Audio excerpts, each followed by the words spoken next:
All right. And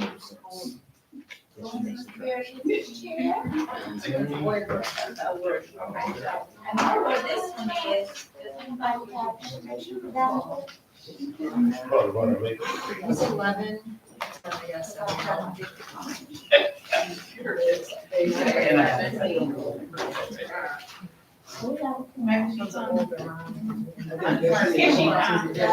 It's actually pictures of property, into that one. We could. Oh, you took it on. Yeah. So You want to say? I need some soda and microwaves. Yeah. I'll let you talk about that. Yeah. This is one of those pictures. So actually. And it's under 20. Yeah, the binder. Activities.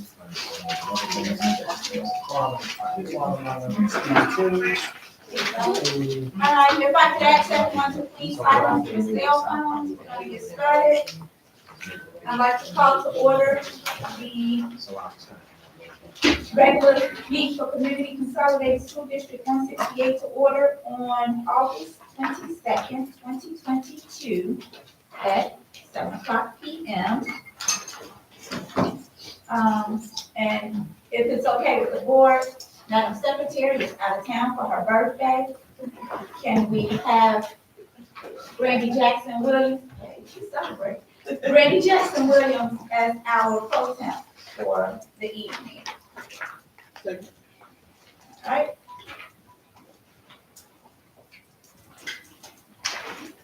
Pro temp, can you please call the roll? Thank you. Derek, Present.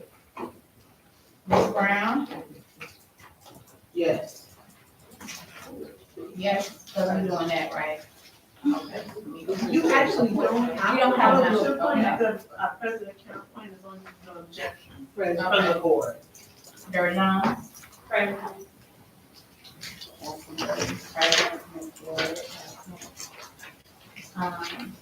Archie Davenport, Present. Ms. Jones. Present. All right, we have four, which is good. Stand for the pledge.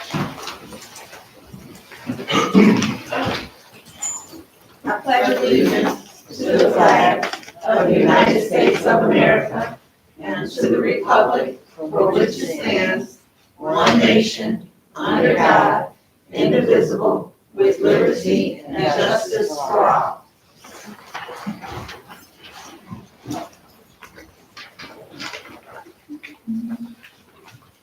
At this time, we're taking public comments. Please stand and state your name for the record. You will be afforded 3 minutes. If we have a response, one will be provided. If not, we will take your information and get back to you. At this time, our audience for agenda items only.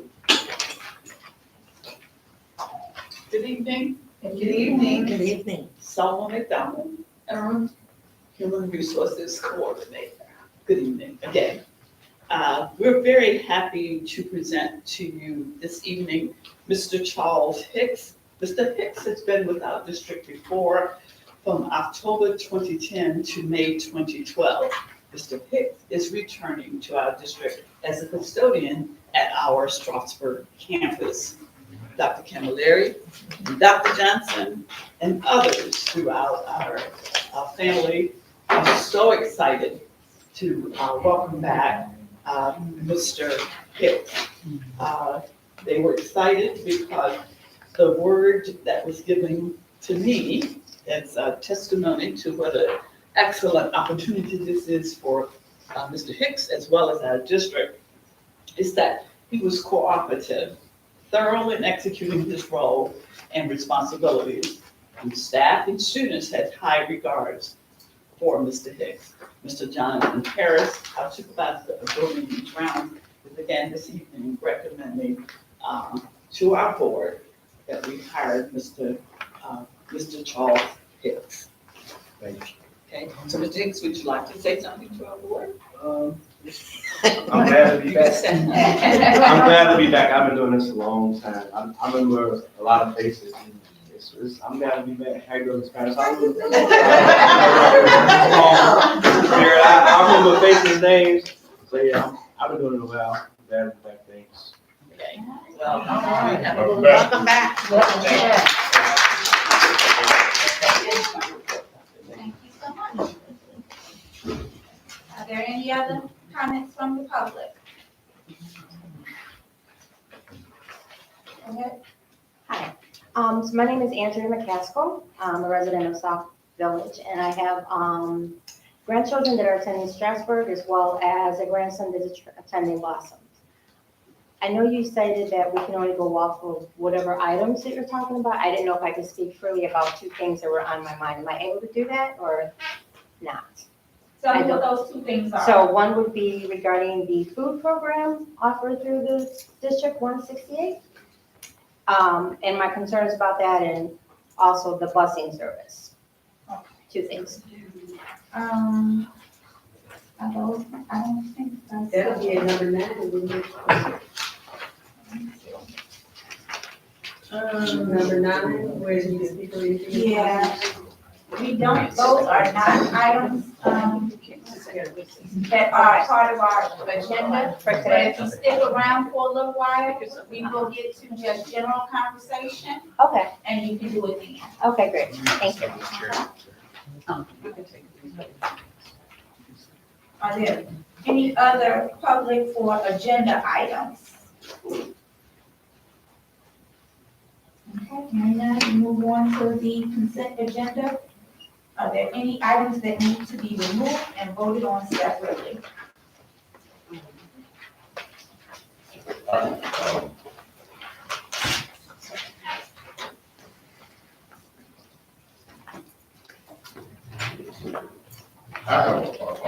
You know what, if I want to discuss in private about staff resignation. I want to discuss all that in private. Well, can I just say, it's on the consent agenda as information, we actually are gonna talk about that in closed session, but these are not items that have to be voted on, their information. The 2.04 and 2.05 are just information, 2.06 is just information. So at the end of the agenda, there's a whole section of actual voting at the end of the agenda. So in the consent agenda, this is just for information. Why do we do that? We're actually going to vote later. Why do we do that?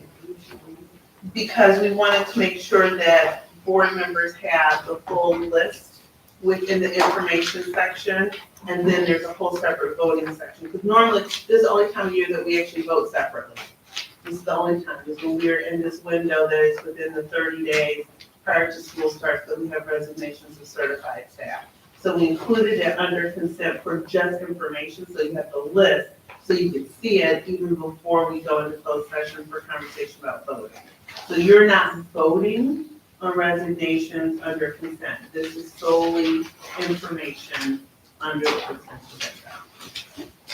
I have a question again. Okay, when I was looking at the, I don't know, this is the, I talk about this one, but when I'm looking at the resignation letters, I see only one,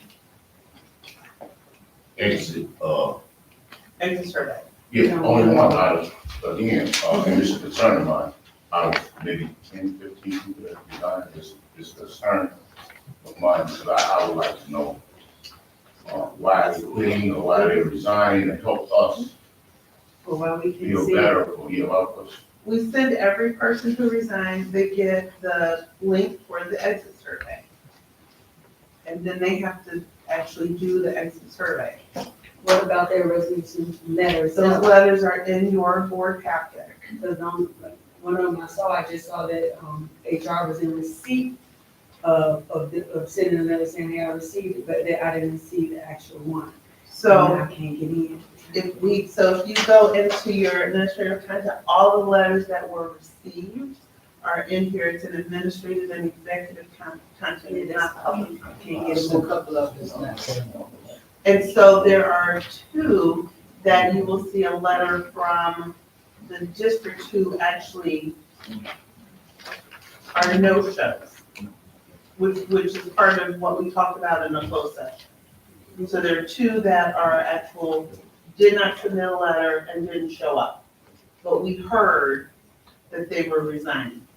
So those letters are actually drafted by the attorney to those individuals.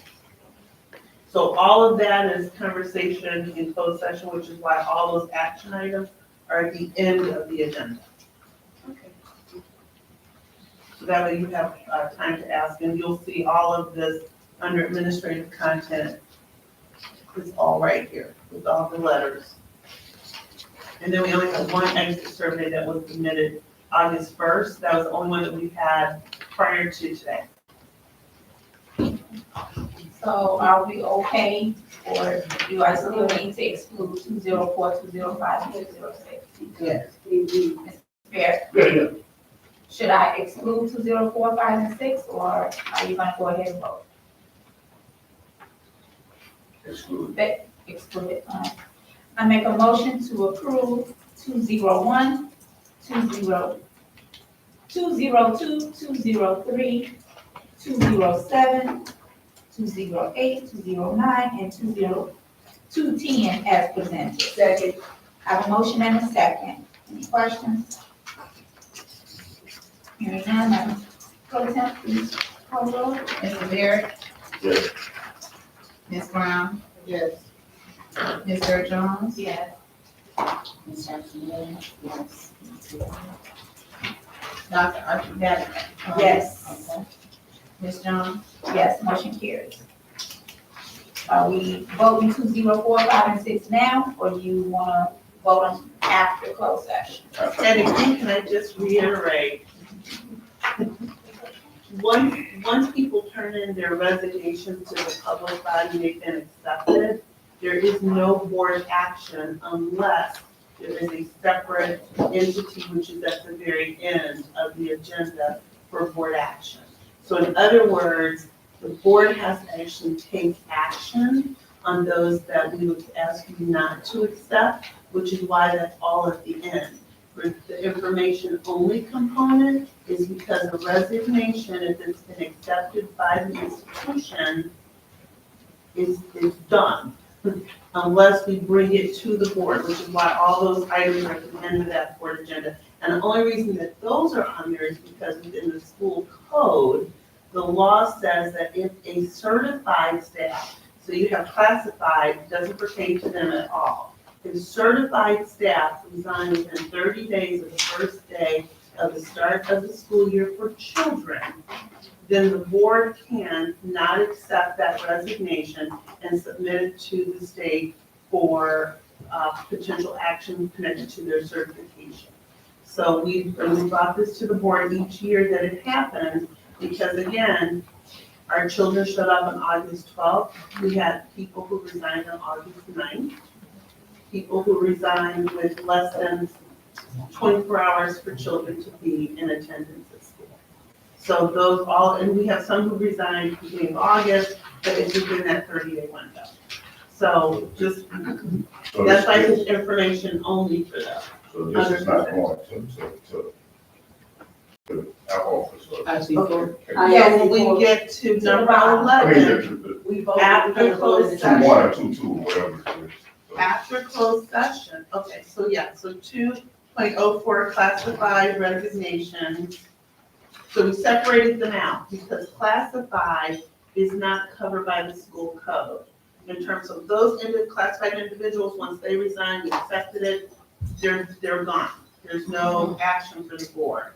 Normally certified resignations, once they resign, there's no action for the board other than notification that they resign. However, in the Illinois school code, if someone resigns within 30 days of the start of school for students, then we can bring them to the board to not accept their, and only the board cannot accept their resignation to be then submitted to the regional office. Classified is not impacted by that at all. There's no school code connected to them for resignation. Okay, so just so everybody's. And so that panic that we kind of had with the start of school, saying we were short-staffed, which is not just here in our district, it's a lot of places, for teachers to quit on August 9th and doors open on August 12th, that's not nice. That's not nice to our babies. So, something to consider. It's not nice, but, we don't know the circumstances of that situation. Right. So, I mean, could be something we need to cause the teacher or staff to quit. And so we, you know what I'm saying? Mr. Baird, our first day was August 10th for teachers. We might have said something on August 9th or August 8th That would make them walk away Walk from straight children that away, are showing straight up out, on Friday. straight out, yeah, because of what we said to that individual, or what we promised that individual. Yeah, of course. If you promise me something, and here it is, I don't get it, I'm walking straight out that door. All right, we move on to presentations.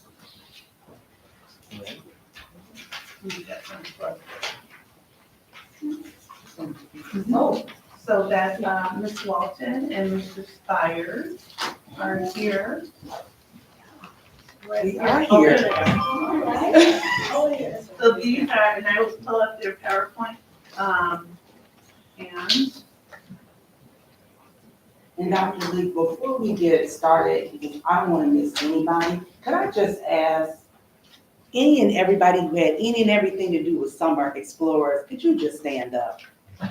Please, please, yes, yes, Yes. yes, yes,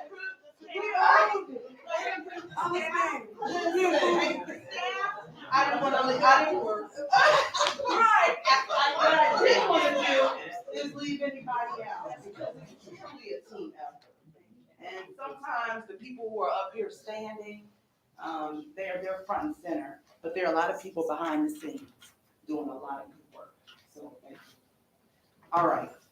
Let's go. All right, let's roll. All right. So the Summer Explorers program was power packed. We used a reading program by Sadler. We continued work with Eureka Math using Equipped. Be Well clinicians came in to help us with our social emotional pieces. We had mathnasium tutorial support, financial literacy classes. We have a little work-life balance going on with Muncie Dance and then Northern Illinois STEM program. So what, when I say folks are working behind the scenes, I mean long hours, looking at our student data, trying to drill down. There's so much that we have to cover, but in the amount of time, we thought it was very important to focus. And so one of the things we noticed in the data is that our children really struggle with informational text, nonfiction, citing evidence, identifying key ideas, basic vocabulary, content, and academic. Text features, if they're reading nonfiction text, do they know to look at captions? Do they know how to look at vocabulary? Ms. Sharkey, help me out even more. They don't know what to do with it when they read it. That's it. They don't know. That, we're trying to get to the bottom. How to take it to that Sometimes next we don't want our level. babies, and we gotta drill down. And then the other piece comes with writing informative and explanatory text. That goes along, that writing genre goes along with nonfiction text. So that's where we focused on in reading this summer. In math, we looked at foundational skills. But here's the thing. Understanding word problems and being able to translate that to math equations was the hardest thing for our babies. Why? A lot of times they struggle with the reading piece, right? And then understanding basic math skills and concepts, computation. We did weekly field trips. Look at our baby. Shed Aquarium, Museum of Science and Industry, Brookfield Zoo, Challenger Learning Center, Jack's Warehouse, Beverly Cultural Arts Center. Okay, thank you very much, Ms. Walton. So and I will go ahead and introduce Ms. Walton and her Wagner program, Wagner Blossom's program. So our students receive under the leadership of summer school principal Tressia Walton, who did an amazing job making sure that all of our students, all of her students, were receiving this intensified instruction that she just mentioned. We did support our staff with reading, as well as our math program supported with mathnasium. And our SEL program which we will also help coordinate with us in that manner. So this was all done in a manner to help support our students, not only in those larger groups within the main classrooms, but also in smaller groups to make sure that they were gaining an understanding, not just of their math concepts, but of life concepts, things that may be going on within their own lives, as well as reading. She made sure that her students were celebrated with math bucks, which was something that Mathnasium helped institute with us, so students, not only if they were making great participation, but after they had mastered concepts, they would have the ability to earn these math bucks as an incentive to keep going. So here's a picture of one of her students, a couple of her students. And Mathnasium actually provided binders, much as they've done in the past. And the binders are constructed based off of a pre-assessment test that is given to the students at the beginning of the program. And so that binder is tailor-made to the areas where we're drilling down with their specific information that they need to master. Okay. And so to make sure that mastery is happening, Principal Walton made sure, as myself as well, to visit every classroom, offering additional support to teachers and students. Students were so excited. I can't tell you, Ms. Walton, Mr. Spire, I'm so glad to see you, how excited they were just to see us in those classrooms and touching base with them for 4 days out of 6 weeks. So to help incentivize her students, she instituted a Donuts with the Director, like that. Students will receive personal invitations to have a sweet treat with their leader to speak to understanding about financial literacy through our Junior Achievement Program, which is kind of what we did with our financial literacy. As she mentioned earlier, you can't have all work and no play. So we did incorporate our Northern NIU University Roadshow, which is a STEM program that's been out here before. And so there was a gentleman who came out and he did about an hour workshop where students were able to engage and participate in a bunch of different activities, as well as 1-2 dance, which is awesome, by the way. Kids had a blast. It's one of the things they look forward to most every single week. And then Be Well, which we partnered with our for our SEL activities, so that also aligned to our art and social and emotional learning standards. Right. Again, pictures of one of our trips. Again, we did take weekly trips. This, I believe, was taken at Jackson Warehouse. Again, we had a blast there. I know Dr. Johnson, I know he showed up a couple of times, both of them with pizza and chicken wings. He ate his fair amount, but we also got an opportunity to partake as well. Okay. So now I get to brag on Mr. Spires. So under Mr. Spires' amazing leadership, he took Summer Explorers to the next level for 4th through 7th graders. And we were super proud of Mr. Spires and the program. They actually completed a Juneteenth lesson that was the highlight. They talked about the origins of Juneteenth. They talked about how what it means to us now, and they created a quilt of what freedom means to them. So it was an outstanding job. I think you're going to see a picture of it. Yeah. Next, and you can see he incorporated that red flag.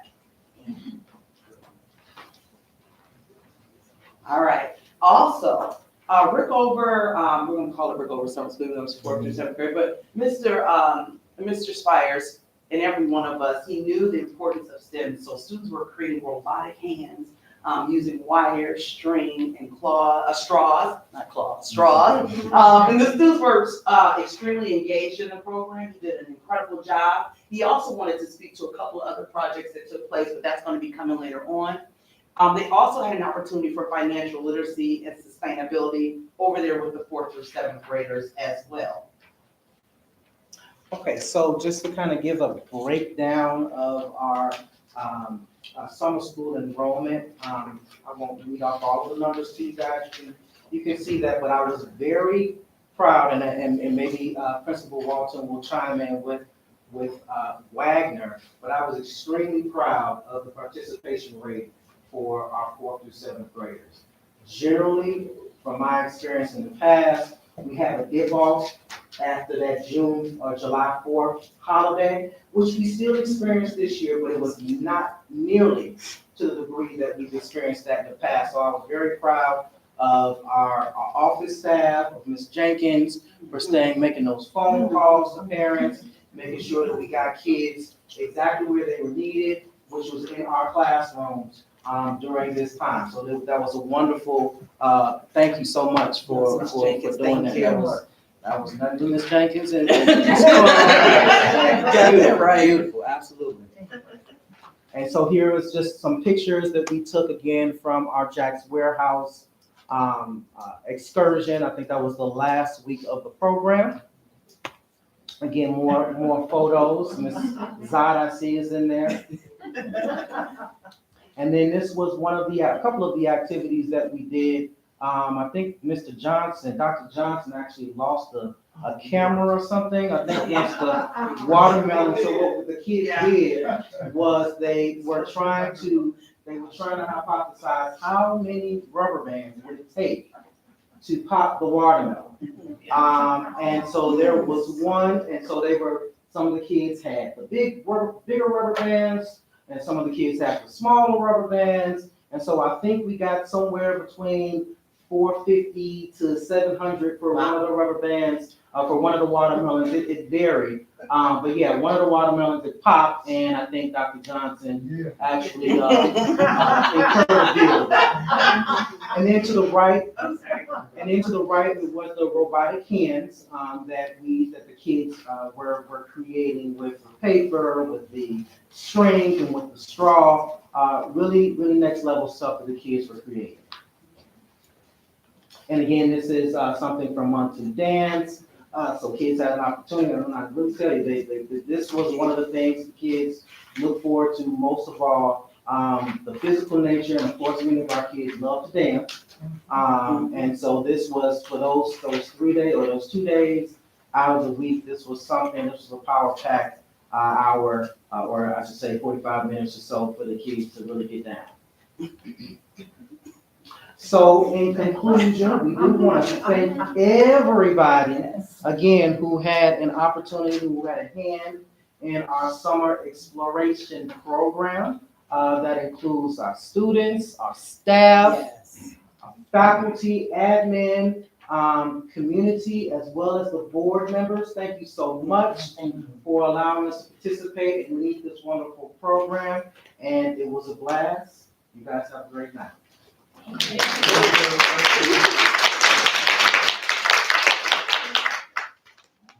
questions from the board? Okay, from the board. Did you graduate and get your doctorate degree? She was doing.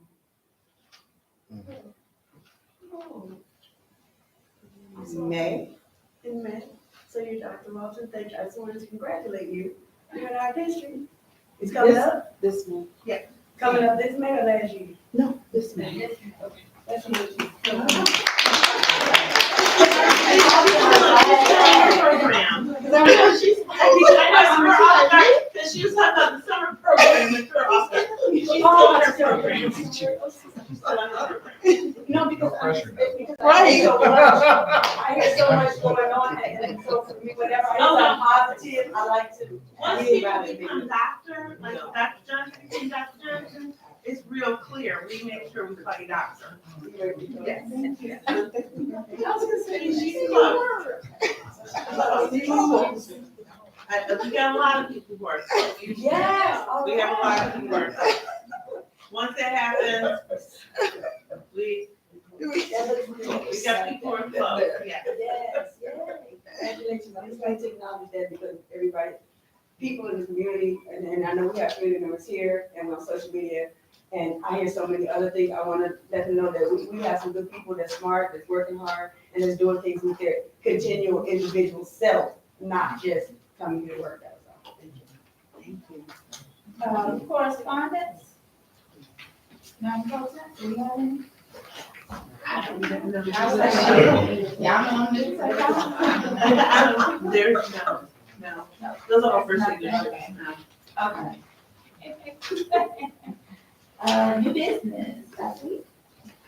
So the first item is to approve the tentative budget, and you were given the tentative budget in your packet. And as usual, this is where we are as of now, and the budget has to be actually approved, the final budget and signed off on in September. It has to be delivered down to the state downtown by in the day on September 30th. So thankfully, our board meeting is September 26th, so we don't have to ask for a special board meeting. But if there's any questions at this time regarding the tentative budget, and Ms. Williams will do the full presentation in September, because right now, again, these are tentative numbers. So I don't know if we have any questions. Questions from the board about the tentative budget? Oh, and I do just want to add, at the last board meeting, Ms. Jackson Williams asked about areas that we were looking to make some reductions, to try to close some of those gaps. So we are looking at purchase services in particular. We're trying to figure out, are there some spaces that we can make some adjustments as we're going forward? So we heard you loud and clear, and we are definitely looking within the budget to see where we can make some adjustments. And also we're looking at trying to get some more grants. We just actually got a big grant for special education, just came in. Good job. We're working on a grant for the preschool to try to move some of our ESSER funds. Sitting in ESSER with a grant that would do the work that we're trying to do at Blossom. So we've been working pretty diligently for the last couple months, just trying to figure out where we can trim in some spaces and where we can shift funds to other spaces. So you will see that, and you'll see more of that when we make the presentation next month. Any questions? So that presentation is gonna include the, like where we are with the Blossoms extension? It can't at this moment because the grant that we are applying for is not due until October 12th. But it's one of those grants that you have to get in line for. It just opened up on July 12th, so we're trying to be at the beginning of the line, and we actually have a project ready to go with the architect. So we have what they would be looking for in terms of what they call shovel-ready. We have a shovel-ready project, so we won't know until after October 12th when the grants are due. But right now, it's embedded in our ESSER grant, so it's sitting there right now while we're applying for this grant through the, it's a federal grant that's infrastructure, part of the infrastructure bills. I'm lost. I thought we was getting the project done under the, So we have two big projects. One was at Rickover and the other was at Blossom. So we moved the Rickover one up in terms of priorities while we're applying for a grant that's gonna take care of the Blossoms project. If the grant from the federal government comes through, then the money we can allocate it for Blossoms can be allocated elsewhere. So the projects are still going. It's just we're trying, like I said within the budget, trying to figure out ways to shift the funds so we can use funds in different ways than what we have planned. So if there's other monies out there that will pay for Blossoms, we want to get those monies, which then frees up the ESSER funds that were for Blossoms to do something else. Right. yeah. One more. Okay, you said Rick Over was priority. We moved Rickover up right now while we're applying for the grant for Blossoms. So remember the Rickover Innovation Hub, we're closing that center, we're doing all that project in the center of Rickover to update it. I didn't know Rick Over was priority. I thought Blossom. I thought it was too, but I I understand. understand what y'all saying. This is what she's saying, remove Rick Over up, over Blossom. I thought And Blossom. we needed the space, he said Priority. we needed the space Yeah, we need in the Blossom space in so we Blossom. can expand the classrooms. We agree. Right. We need However, staff we're in not there. breaking ground right now. And if we can have monies from a different entity, by the time we're ready to break ground, we could still be on the same schedule with Blossoms, But right now, we moved Brick over to finish that out, get them on the schedule, and then we'll do the Blossom schedule. Because the money that we're talking about from the federal government will not pay for Rickover. They are specifically designated for preschool expansion and construction. So it is a specific pot of money just for preschool. So let me rephrase. We are still going to move forward with Blossom. We're just trying to have a different pot of money that pays for Blossom. So that the current allocation, we can put that elsewhere. It could be for incentives for staff. I mean, there's a variety of other things we can do with those monies. Which will keep us from using what we're talking about the tentative budget that they're working on, that they're doing, it'll keep us from having to keep dipping into that. So Blossoms is still a priority. Absolutely. So, what's the date? What was the original, do we have an original date set No. for Blossoms to happen? We did not have a date because we had to meet with the architects. They came out, they did the soil sample, we had to make some adjustments because we were trying to do standalone, and we moved to an addition. At first, we were doing 4 classrooms in the addition, then we have now upped it to 6 classrooms plus a playground. So we've had to do all that legwork with the architect. Then even after that schematic is done, then we still have to go through and get on the construction schedule. There's procurements, there's bids that have to happen. So we're technically still on schedule to Yeah. make it happen. We're still, as a matter of fact, we're working with the architects. They're helping us to fill in this grant, right? They're helping us because they recognize that we actually may be able to get more money from this grant than what we have budgeted in ESSER, so that we can do more than what we thought we'd be able to do. I'm just trying to get you to say something that's gonna get this look off his face and ease his, It's not going, the look doesn't stay there. disturbed. He's disturbed. Yeah, I am. You got another question? No, go ahead. No? All right. Can I get a motion for the tentative budget? I move that we for the recommendation to approve the tentative budget for fiscal year 2022 through 2023 as presented. Have a motion and a second. Any questions? Madam Pro Tem, please call the roll. Ms. Brown, Yes. Gary Jones, Yes. Jackson Williams, yes, Ms. Garrett, absent. Dr. Archie Davenport, Yes. Mr. Beard, Yes. Ms. Jones. Yes, motion carries. Can I just say, Mr. Bear, look at Mrs. Almost Dr. Walton's face. When we're talking about this, she's been at the table, she is beyond delighted about the potential that we have with this grant right now. And so if she's smiling, we should be I all mean, right. she's not just smiling, she's been beaming. She's at all the meetings. Yes, I don't know if I can talk. She's saying, yes, you were, Yeah, go ahead. as long as Madam President says yes. Mr. Barry, we have a plan. Okay. If we can get this grant, then we can give Blossoms even more. Okay. Okay? Now. And the architects have, Coming from you on that. the architects have a projected date for us even. So she, Nobody lives with those things. I said, somebody say something. Yeah, but I was saying, I was teasing. Yeah. we have a projected date and everything. No, you're a superintendent, you move stuff the way you move it. You move Rick over ahead of the baby, see, that, and I didn't lose him ahead of the baby. We only- Ms. Walton didn't lose him ahead of the baby. The only thing we're trying to do is get more. Okay. We're still even keel. We're still moving in the same direction. Good. Together.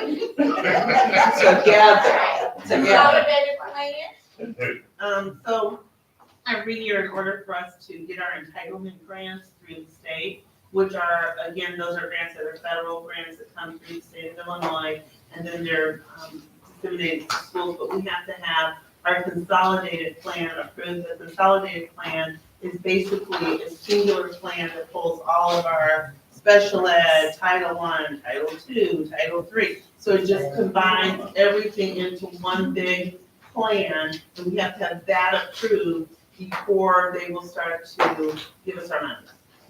So even if all of our other, our Title I, all of our grants are done, makes no difference. We can't receive our money until the board approves that we have a consolidated plan that says all of our grants are working together for what we're trying to do for the school district.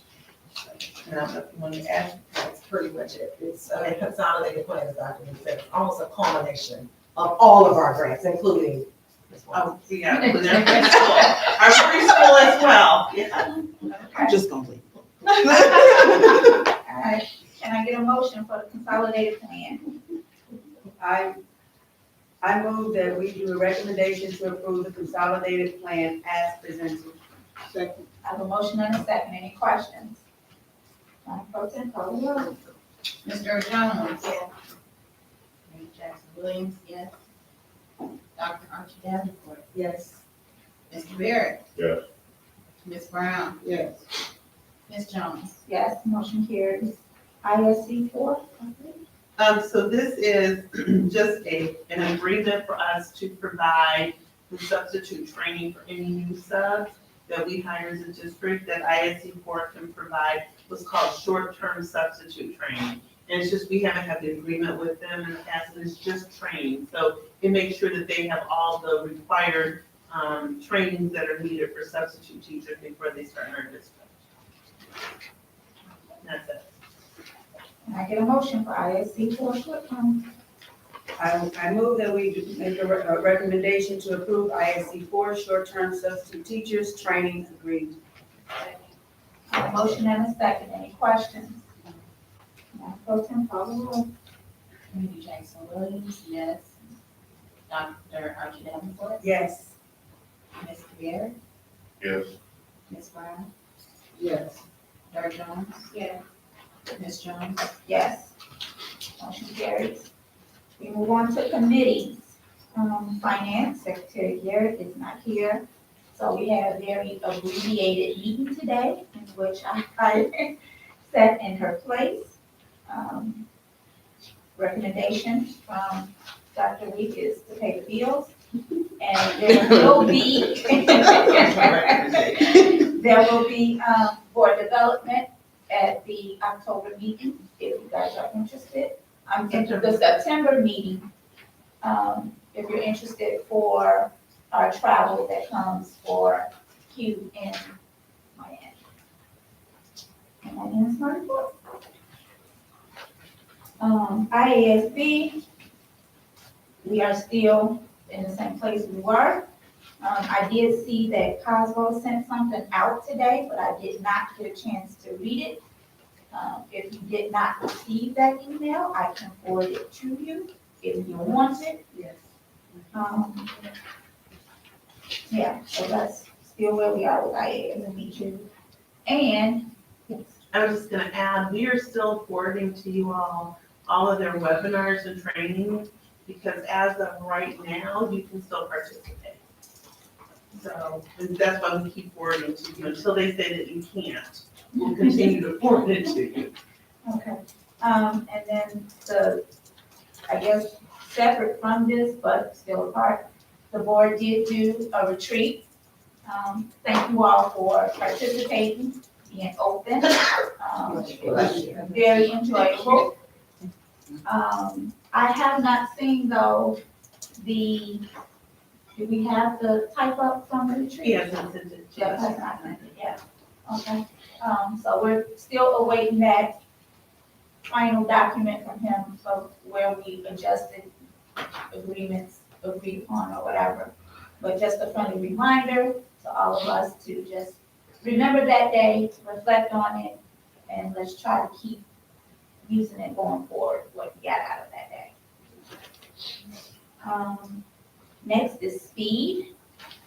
We are having our first meeting for the school year this Thursday. So I will have an update for the September meeting. Policy. Okay, yeah, from press. Okay. South Village Community, Judge Jones. There's always have a list. Go ahead. Yeah, the community is having a community-wide garage sale September 3rd, 2022. The vendor setup is at 8 a.m. The public, the buyers are able to come at 9:30. It will be at Stockbridge Village Municipal Center Complex, 21701 Torrance Avenue. And the proceeds for this will be for our annual Thanksgiving dinner, where we feed the seniors and the homeless, the proceeds of it. There will be a back to school bash, on Saturday, August 27th from 12 p.m. to 3 p.m. The village is partnered with, it's a nonprofit organization. Yeah. Yeah. And they're gonna partner with them. They're gonna have free book bags, snacks and drinks. They're gonna have a game truck, raffle prizes, and a bubble soccer. Then the music fest will be Stock's Village second annual music fest and fireworks show will be Saturday, September 10th from noon to 10 p.m. It's free entry. I'm not gonna go over all the lists, but there'll be entertainment, music, things for the entire family. And that will be again on September the 10th. Everything that I'm reading will be on our school website too for all the details. Every last Saturday of the month from 11 to noon, there will be a diaper giveaway at Crosswords Church for our Stock Village residents.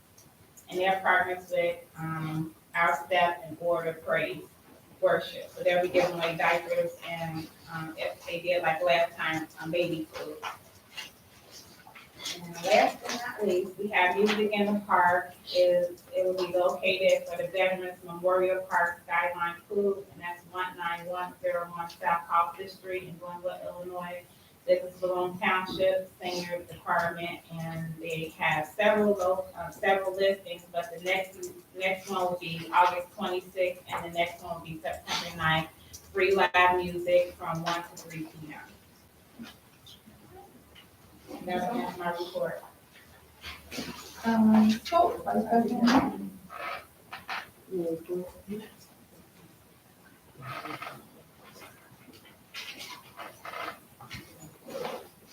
Her scope report is in the update. OMA, Davenport, No report on May today, but I was asked by the chair of my committee, the South Village Public Service. She already told you guys the date of our music festival that we're doing.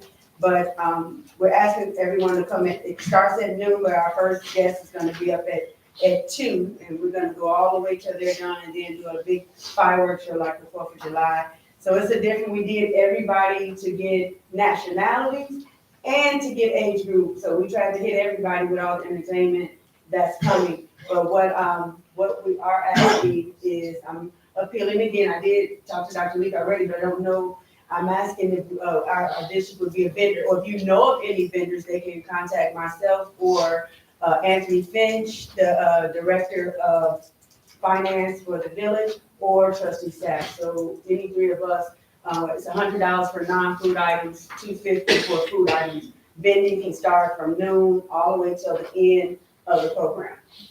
So we're asking for that. I don't know if Dr. Lee was able to come across with something for us. For the district, I don't know, just because it's that Saturday, and I don't know if we would have staff that would be available to be there all day on Saturday. It's on the 10th, right? Yes, September 10th. Yeah, I just don't know that we have staff that would be available all day on a Saturday. Or whatever time that they wanted to. And also, if any of you all are coming, can you also let me know so that I can make sure I get you in the VIP? Because we will have a VIP section, not only for seating under a tent, but also for food and beverage for VIP to utilize free of charge, but you have to be VIP to do it. So We don't pay if we come. Well, they have food vendors out there, but for the VIP, we have a tent specifically for you all. Like if you come out, make sure you're VIP, you come in, you get free drinks, free pop, free food, and you get front seating. So besides the vendors out there that you can purchase from, so that's what If you guys could just let me know. Yeah, that and then also one other thing, I am working, with someone from the village already. We're trying to put together a summer camp for next year with activities and stuff like that. So I'm wondering, and my question actually, because I'm looking for other ideas. I have ideas, we're working on ideas. But is that something that you, because we do summer school and we do activities actually, is that something that you would want to prepare with us or just leave us on our own to do it, with the village? We would need to know what the activities are, who would be, because as you looked at our summer exploration, it's all controlled by us. So we have families, you know who they are, it's our staff, so we would have to know, and we have to work out, because there's certain logistics of other people coming into the district, if they are not any district employee, like, because that's why the board employs the summer school staff. So they're all employees of the district, so then they're held accountable for whatever rules and regs we have in place. So that would just be the condition. And then the other part too is if you've got programs, we have to make sure that they meet our liability under our insurance.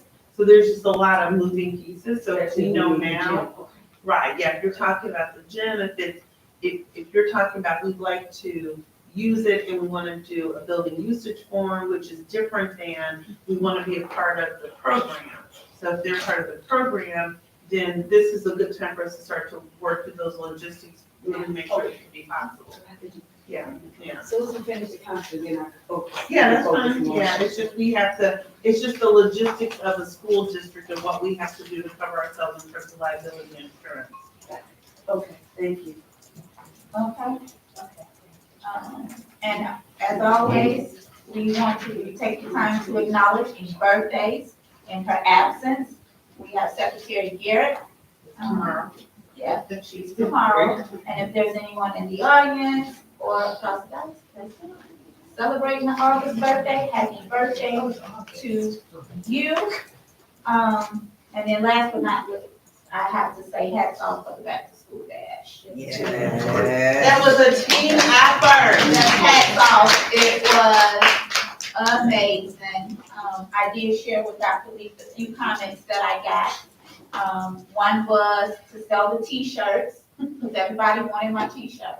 But no, this one's mine. But maybe that's something that we can do at registration, do an order form or something for the t-shirts.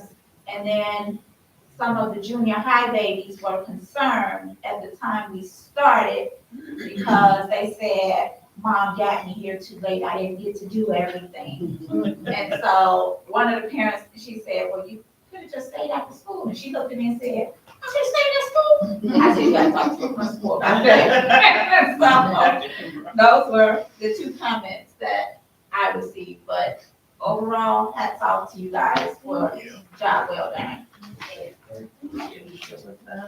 Superintendent report. Okay, so the first thing that I'll get out of the way is our FOIA. Since our last meeting, as we're required by law, our Freedom of Information Act request since our last board meeting. We did receive a request from AIG Retirement Services, and they were just asking for first, middle, last name, titles, email addresses, and location of our staff. They do send out retirement information. And that was received on August 4th. It was completed on August 15th. We also received a request from Karen Lee on July 29th for a PDF copy of the employee extra duty time sheets that she submitted for March of 2022 through May of 2022. And then the specific dates between March of 2022 and May of 2022 that certain teachers and anyone else's classes were sent to the gym so that their students were supervised by the gym teachers. And that was completed on August 4th of 2022. So that ends our FOIAs. Okay, so let's talk about opening of school. So it has been fast and furious, to say the least. As you all know, we opened up for staff on August 10th and 11th with our Institute Days. And August 12th, we did something new this year. We have what we call a transition day. So it's kindergarten, third grade, sixth grade, and any new students, so that our students could get the feel of the building before everybody was there. And I know when I was talking to Mr. Spires, that he was talking about for sixth graders in particular, how great it was for them to be the only people in the building and to practice with their lockers and to learn how to go to the cafeteria for lunch and just all of those things that we kind of take for granted. So we actually got rave reviews from staff saying that this was a great idea, that they thought it was one of the best things that we've done. It still counts as a student attendance day. High schools do it all over the state where they just have a freshman day only. And part of the reason it still counts is because typically August is not one of our better months for attendance anyway.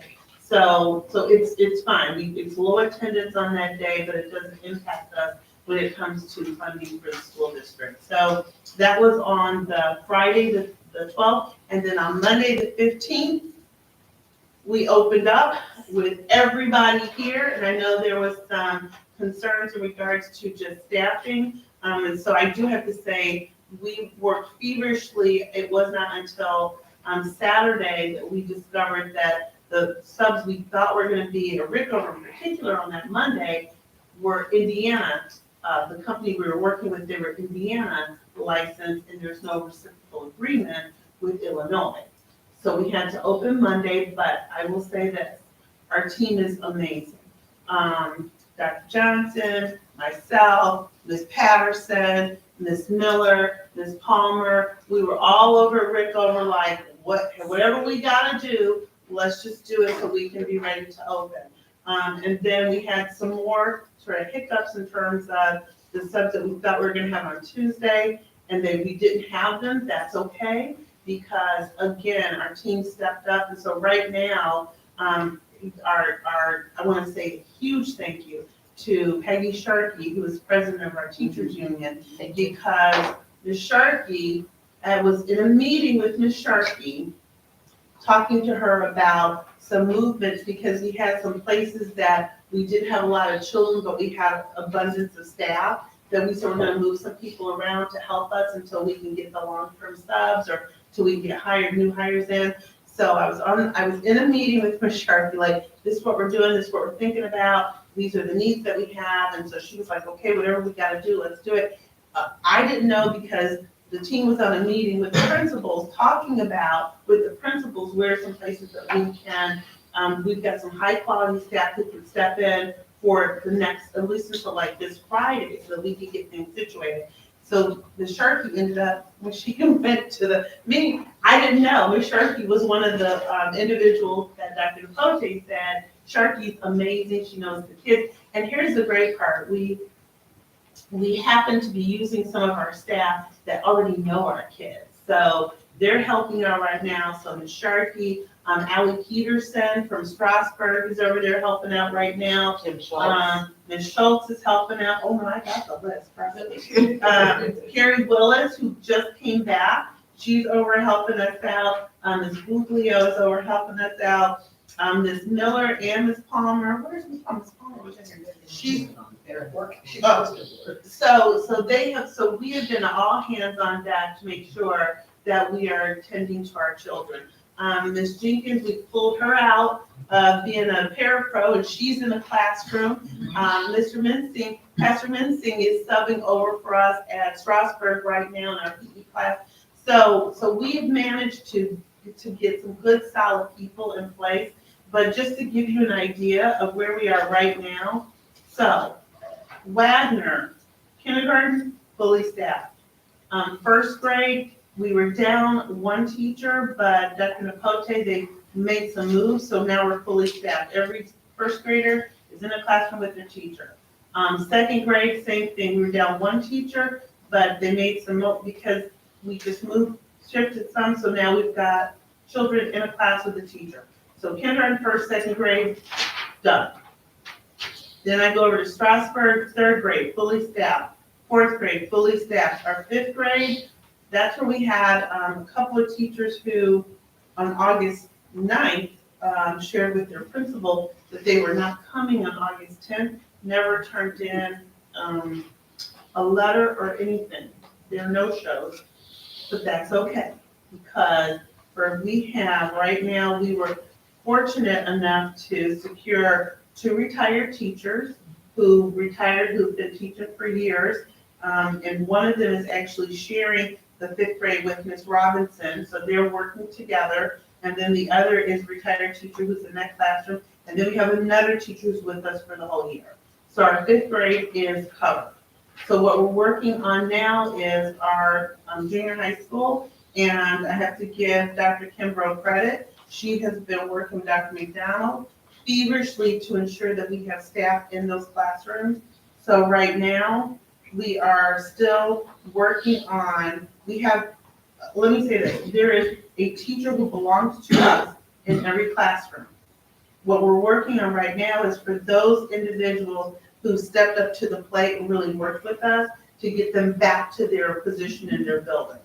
So I know I have one, I don't announce him before me because it's personnel, but we do have one I know that will be there tomorrow to transition someone back.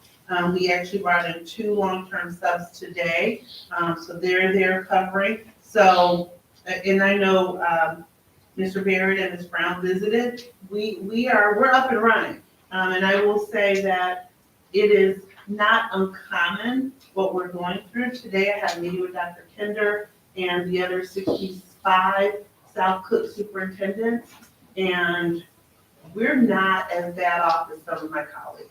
So it's not pretty. The teacher shortage is real. If you've been watching on the news, it's been on the news every day, it seems like. Yesterday on Meet the Press, Chuck Todd had Secretary of Education on, and he was talking about grow your own and build it from high school, which is great, which is wonderful, but that doesn't help me with a high school sophomore, and I need a teacher today. So, so we've been working diligently.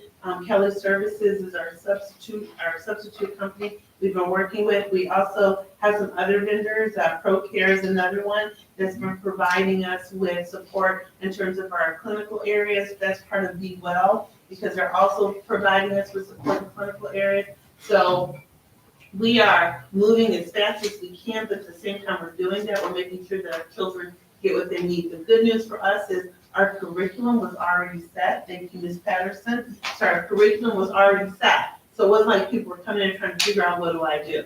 Our math curriculum, our ELA curriculum, our science, our social studies already set. So as people are coming in to work with us, that's already been done. So that is where we are as of today.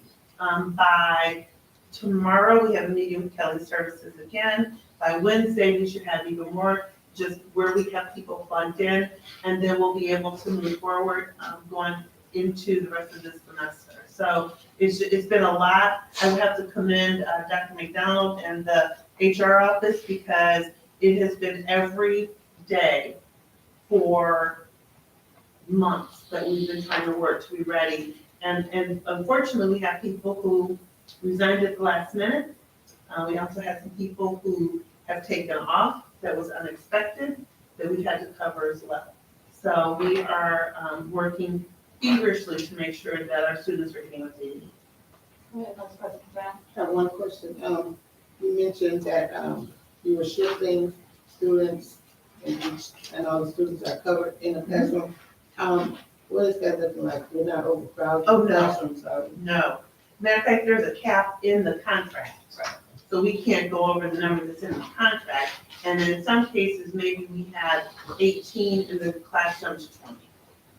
So it's not, yeah. So Dr. Napote, Dr. Camilleri have been very conscientious about what those numbers look like. Now, I will say this, if for some reason, let's say after Labor Day, we end up with a bunch more students, then we may have to go find a teacher to add another section. But right now, our numbers are fine. So we've got 6 sections instead of 7. And to be very honest, we have been really overstaffed in some spaces already. That we have more staff than we really needed based on the students. I don't know if it'll help, but I'm wondering, when we have open house, when we have tables, tables behind. So our recruiting efforts, we can include it open house, but our recruiting efforts, and I'll make sure that you see that in the upcoming update, because we are actively, matter of fact, today, I had Dr. McDonald post our jobs on Indeed.com. So we've gone beyond the education scope, because one thing that they're doing, at least for paraprofessionals, is they're doing what's called a short-term license, where if you have a high school diploma, you can get a short-term parapro license that's good for up to 3 years. So we are now in areas that we've never even thought of in terms of education. So we're looking for a high school, we've been calling friends who have children who got out of college and don't have a job. We're like, you've got a degree, you could be a substitute. So I just called a friend yesterday, I'm like, your son just got his master's, he's at home playing video games. We can get him a substitute license that he could be in the building. So we are actively recruiting in every arena that's available right now. And like I said, even extending to arenas that we hadn't done before. Davenport?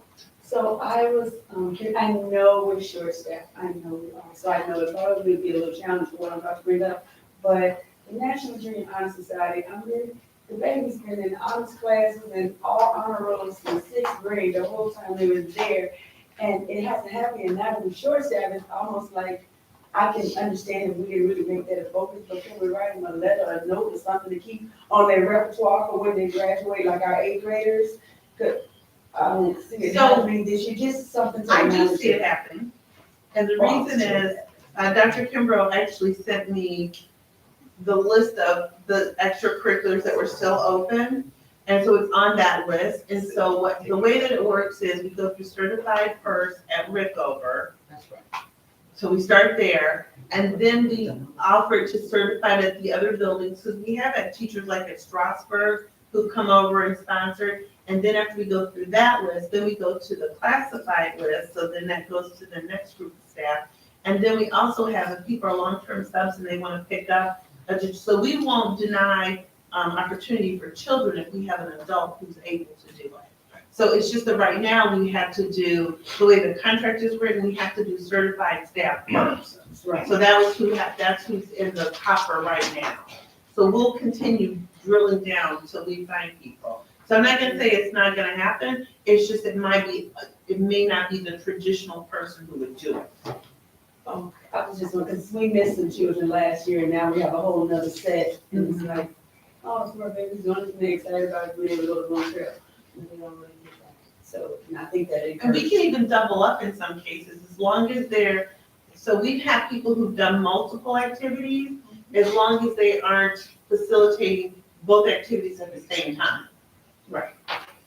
And my extracurricular committee leads are here holding me accountable to what I'm saying. No, you hold us accountable. Thank you. Okay, so can I keep going? Okay, next was just the marquee update, and just so the board knows, as you have seen, our marquees are up. We just had a training on that Friday. It was one day last week.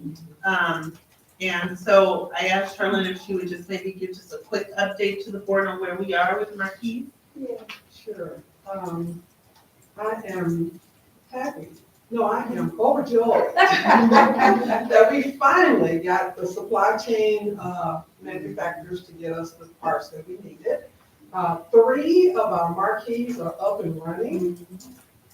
We still have one that's not. It's on, and that's at the Ad Center. It's on, but it has some electrical retrofit issues. So the way it's on right now is not a long-term solution. They started to pull some electrical wiring from underground, and I guess it was so old or something was wrong with it, so it started to break down. So they say that's not the solution. They're looking at the light pole to try and see if they can make that work, to pull some electricity from there. And if not, then they have to dig all the way from that sign out there up to the administration center to get an electrical line. that will support that marquee. So we have 3 up and running. We've done the training. We are now waiting for our trainer to give us the login information so that the buildings will be able to actually put their own information on the sign. Up to today, the Think Sign company has been helping us just by entering some of the information that's on the sign. And then, that's it. So I just want to add to that. So we are going to send the Think Sign company just our events up until the end of October and let them just put it on the sign, because I'm gonna be honest, as we sat in here last week and the guy was doing the training, I felt like I was in a graphic design artist class, and I even said, look, I just finally figured out Zoom really good, so I needed a break. So we're gonna have to work with our buildings, like with their webmasters, people who manage the websites of the buildings, to be able to, because it was more than I had anticipated. So I just said, what does it take just to type in back to school bash, 4 to 6 p.m.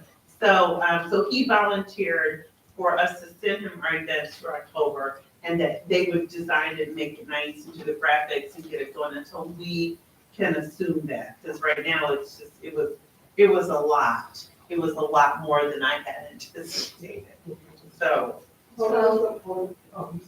The electrical issue, Here. is that costing us more? Oh, yes, it is. We just had to revise the purchase order. You want to give you costs right now? Yeah. Okay. The original cost was $3,000, but it's not working. If it goes to the flagpole, it will be $5,000 and some dollars. If they have to dig, I know I'm holding my breath. If they have to dig from the sign to the building to connect it to the box, it's approximately $10,000. But again, I think we can look at, because some of this, we potentially can look at communication, and some of our grants, that we may have to do some amendments, that it wouldn't, we just have to look at where the money can come from. Yeah. We have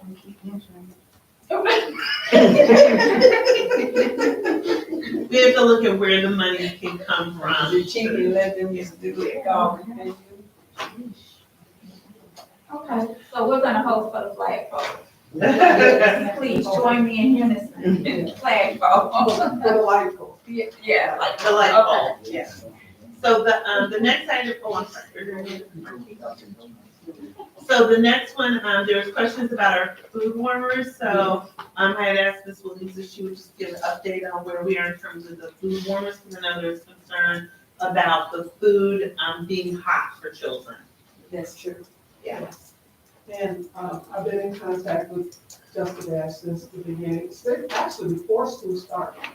And did let them know that we would like to revert back to serving from the food, what they call that, it's not a food Warming warmer. Thank you, the warming table, the warming table.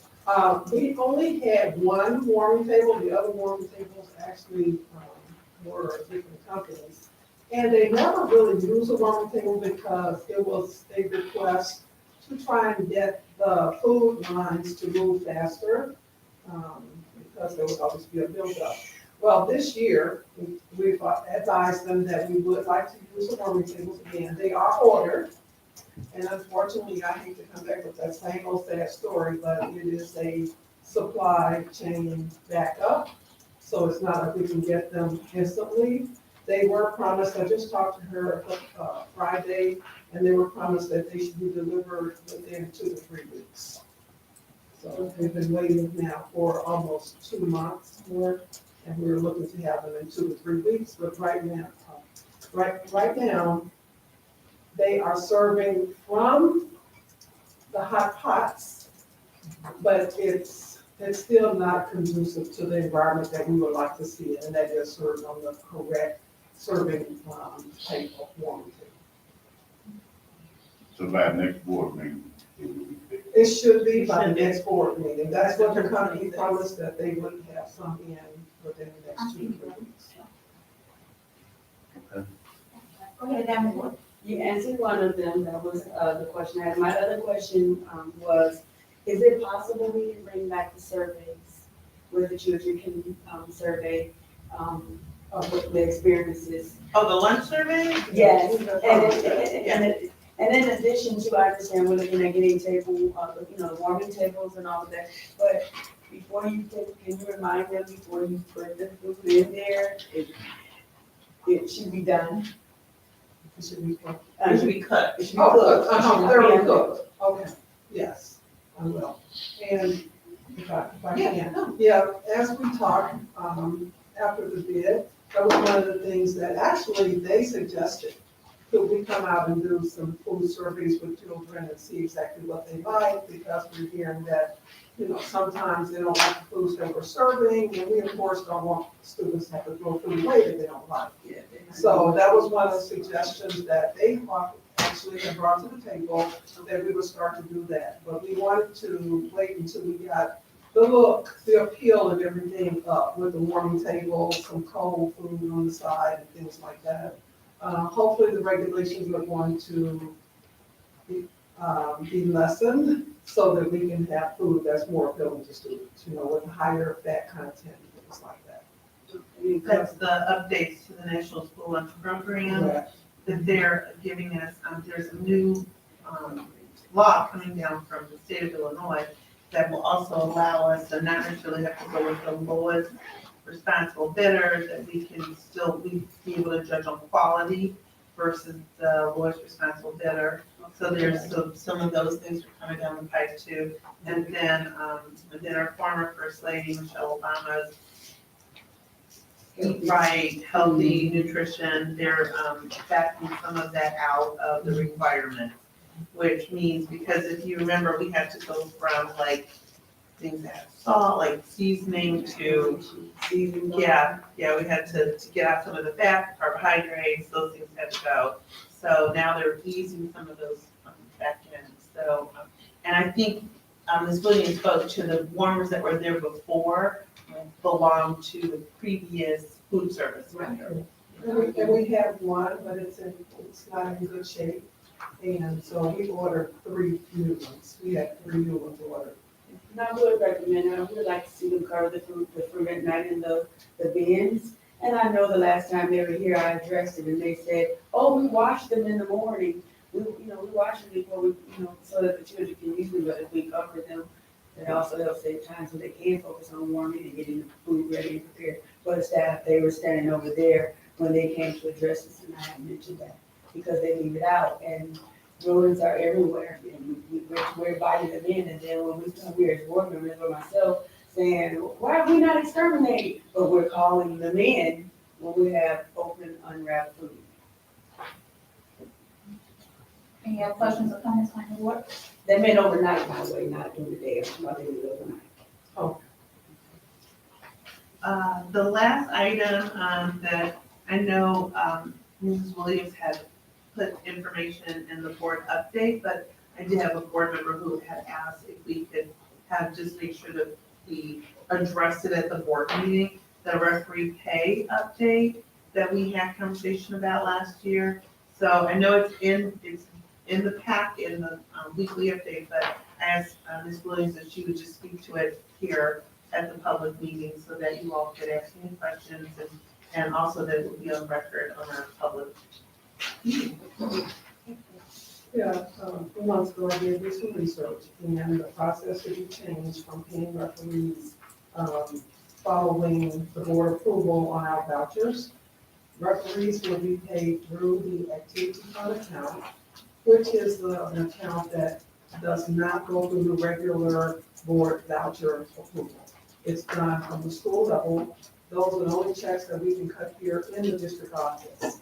So we will have a process, which I'll work through with Dr. Tempro, where For each game, we'll get the name and the list of whoever the referees will be. We cut those checks once a week, so we will cut the checks for the referee for that particular game, and it will be given directly to the school to issue after that game. I don't see any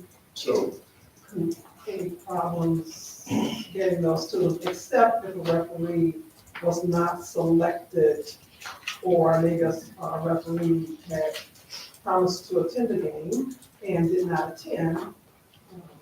We will try, hopefully it's not at the last minute, so we can still get a check after that. So if a referee a game on Monday, he's gonna have to wait 7 days to get paid. No, he would get paid after that game, because they would give us the list of the referees ahead of time. We would cut those checks. Sometimes you can't, because, I'm gonna be honest with you, the way we messed up in this district from paying rent, we may not get a rep. So how will we know, how would you guys know the name of the rep? Sometimes you may not know the name of the rep until maybe an hour or two before the game, because you still on the phone, calling around, trying to get somebody over there. So you asking people to have the name and all of that already ready, that's not gonna happen. It's not. So we gonna have to maybe find another way, maybe, I don't know what else to do, but that's not gonna happen. They're not gonna find reps with names where you have, Mike so-and-so got a rep Tuesday the 17th or whatever. We've been doing this, I mean. Well, before we were doing it once a month. Right. Yeah, and that's why it was, do you ever remember, I think I went to a game last year where parents from the state, from the seats refereed game. So, This is what I'm saying. That's why they're not coming, because this paying them once a month. So- It may be not a reference, they ain't gonna stay up, or it's gonna come with them and referee these kids. so, and just an answer, I think what Ms. Williams is describing is that we're changing the process. It used to be that we only did checks on the bills payable for the board. So any rep would not be able to get their money until after the next board meeting. So like if I repped, let's say I rep a game tomorrow, it used to be I couldn't get my check until September.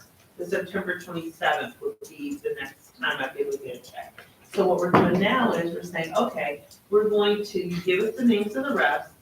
We'll have them after the game that night. If for some reason we don't have that rep's name, then we'll have to work out a system where then that name gets submitted to the business office so that we can go ahead and cut a check for them. I can't cut a check if I don't know who you are. This is what I'm saying. And we can't show up as a school district with blank checks. This is what I'm saying. I used to be a boys basketball coach. I play basketball, I play sports. This is what I'm saying to you.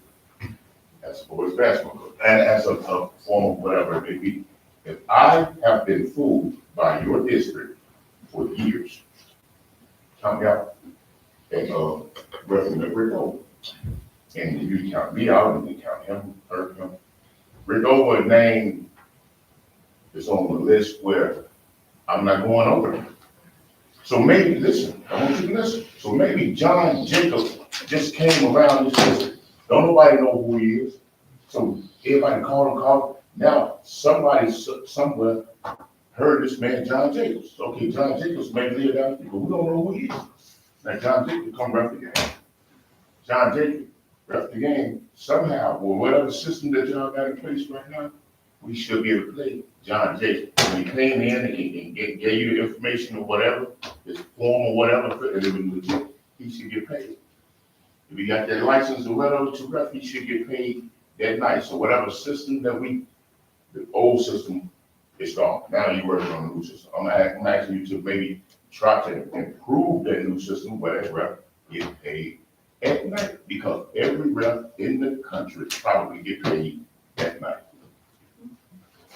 That's what I'm going. So whatever system that y'all got, go ahead. So if it's a game where the kid's gonna be sitting on that bench crying, and I'm gonna be mad because I told you about this. So would you recommend that the district just have blank checks? I don't care what the district do, I'm just saying, if somebody refereed or somebody gave a service to this district should pay that money by whatever it may be.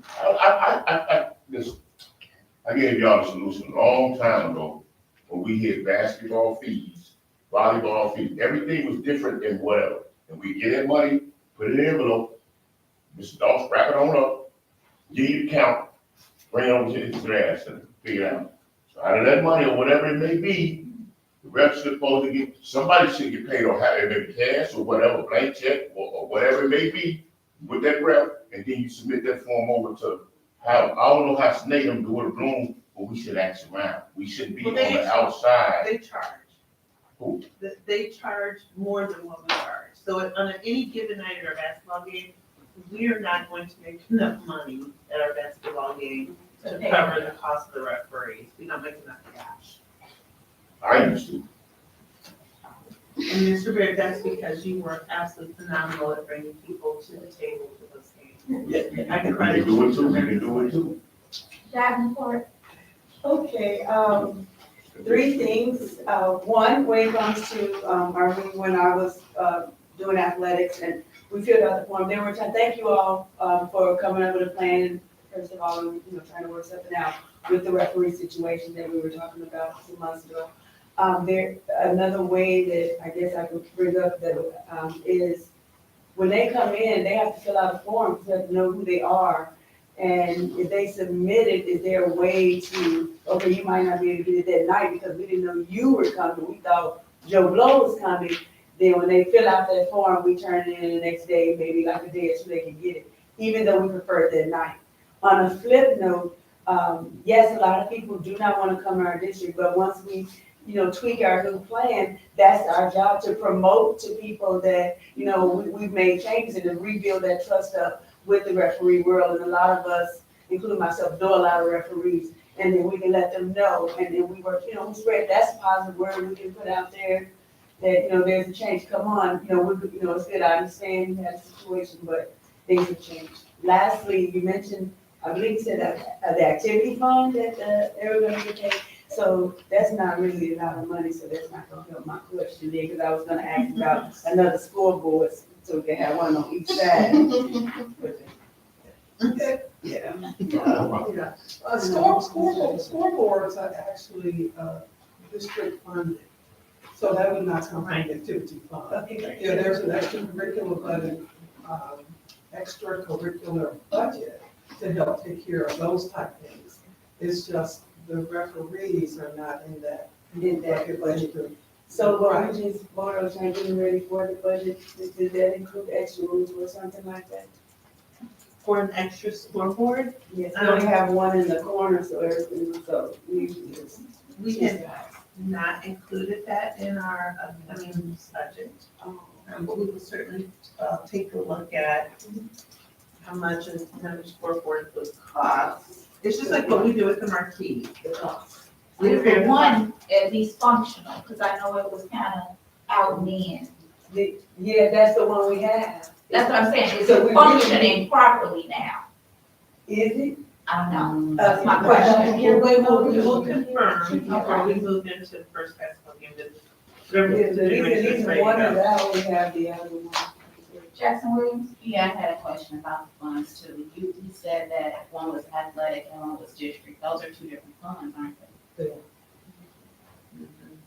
And the athletic fund, they don't do a lot, so we definitely need to take that. Yeah. So where does concession come? Is that athletic or district? Athletic. It goes into It's that. athletic.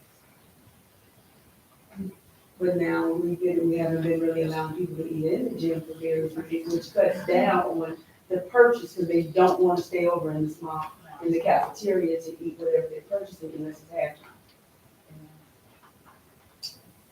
So that's. And we have reduced it during the pandemic in particular, so those funds are really depleted because we really reduced it for a while.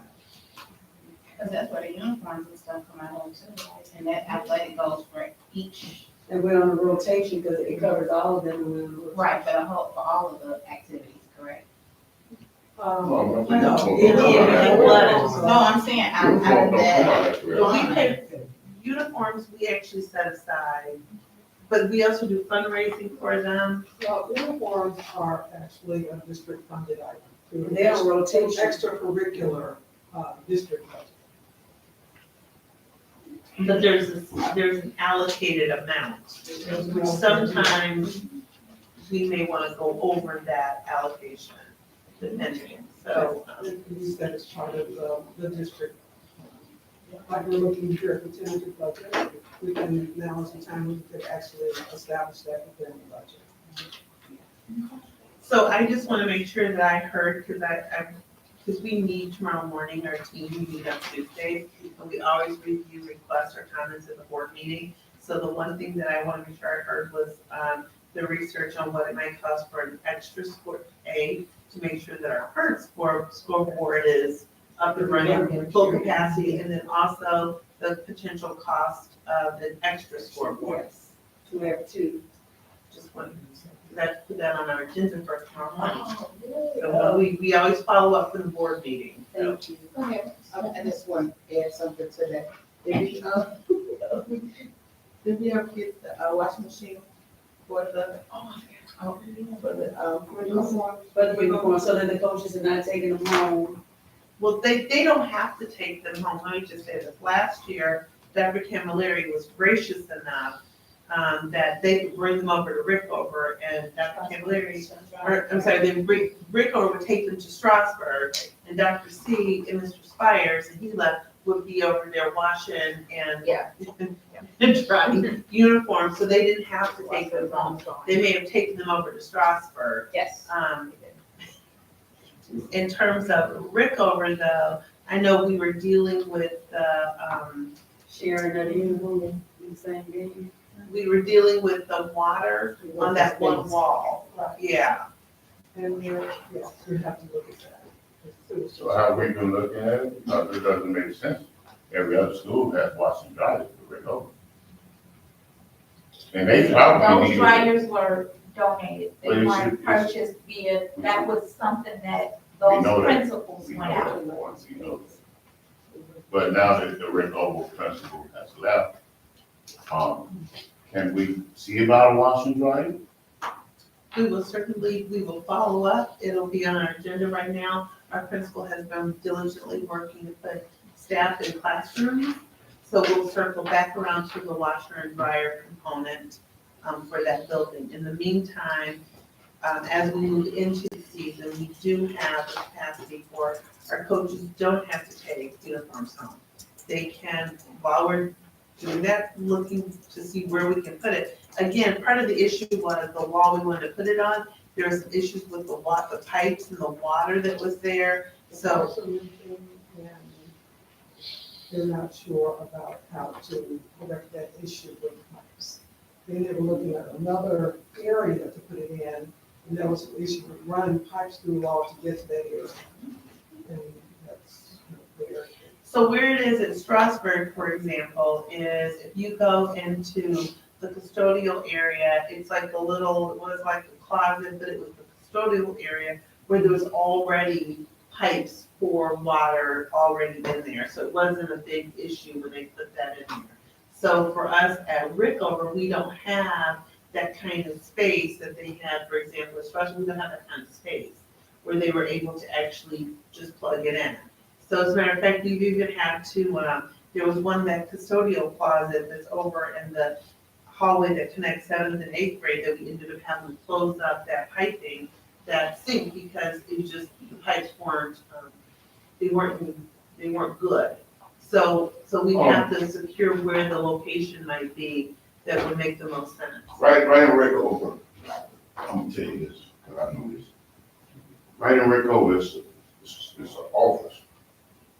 What a regular gym office there, right there, you got storage where you can store all the little equipment right there in that little room. And you go over there to that little corner and knock out a hole about this big and run 2 little hoses through there, because it don't take a whole lot of pipe on a wash and dry.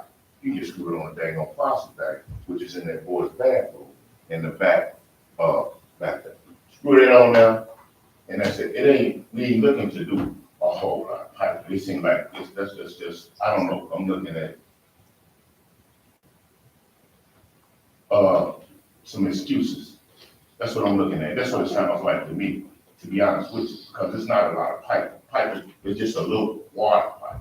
When you turn the water on right there for wash and dry and get a plug just like this. So perhaps what we should do, Mr. Barrett, is, maybe we could have our, the team that would actually have to do that, to meet with Mr. Barrett and kind of walk through Yeah, I'll what be we up have there to Thursday. do as a school. I can't say that they'll be available Thursday, but what we have to do as a school, because we do have to meet code and regulation, and it's not, and those are cinder block walls, so there's just some legwork they have to do, but perhaps we could have whoever is helping us with the piping, we can find a time that they could walk with Mr. Barrett and walk him through what it takes for us to put a washer and dryer in at that space. Whoever you're dealing with, I'm just gonna say this, I'm gonna leave it alone. Whoever you're dealing with piping, they're trying to really get a wall on you. That's what they're trying to do. I know, Ms. Johnson, probably, you gotta watch it dry. And, Mr. Pastor, you gotta watch it dry. House, church, whatever. Everybody has it. No, I'm not trying to be. I'm not a plumber. And it's just, it's a water fixture. It's right on top of it. And I understand, that's why I'm saying that perhaps someone who does school code with us, if they can walk with you so that you, because it's not the same as doing it at the church or doing it at my house. It's different, but we can have someone walk with It's you. not too much different. Yeah, I'm off Thursday. I am off Thursday. I don't know that we can have them here Can we- on Thursday. Can we call them tomorrow, see, can We we will get see up what we, absolutely, it's on my list for our meeting tomorrow, to see who can walk you through and talk you through school code connected to. And if you remember, Mr. Barrett, we actually pulled out all of our piping when we did the water filtration. So we've done piping, so we're very clear on what it takes to open up our walls and do piping. And it's, and if you remember, the water filtration, cost the district, close to $6 million. So pipes should be sparkling new. Well, there may not be pipes there because those weren't pipes connected to an already functioning water system. But you're right, Mr. Barrett, we want to make sure that you have the opportunity to come in and meet with someone and walk through. So we'll see if we can have someone there Thursday for you. Give us the time,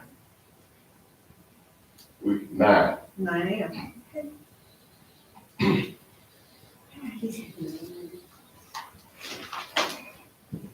We move on to public comment. Please stand and state your name for the record. If you have a response, one will be provided. If not, we will take your information and get back to you. Hi, Hi. my name is Andrea McCaskill, and I'm a resident of South Village. I also have students, my grandchildren that attend both Strasburg and Blossoms. And I want to thank you for the opportunity to speak. I had two items I want to discuss. One, Mrs. Williams and Dr. Davenport already spoke on, which was about the food. And I get a lot of feedback. The one year they're doing the whole COVID thing, right? So we didn't have them in school eating. But I get a lot of negative feedback regarding the food, where the children really don't care for a lot of the items that are offered. A lot of it's cold. A lot of it is, I discuss stuff with them. A lot of the kids want to come. So I don't know how many parents do, how many grandparents, but they get lunches every day. They don't get like chips. So they get a full lunch.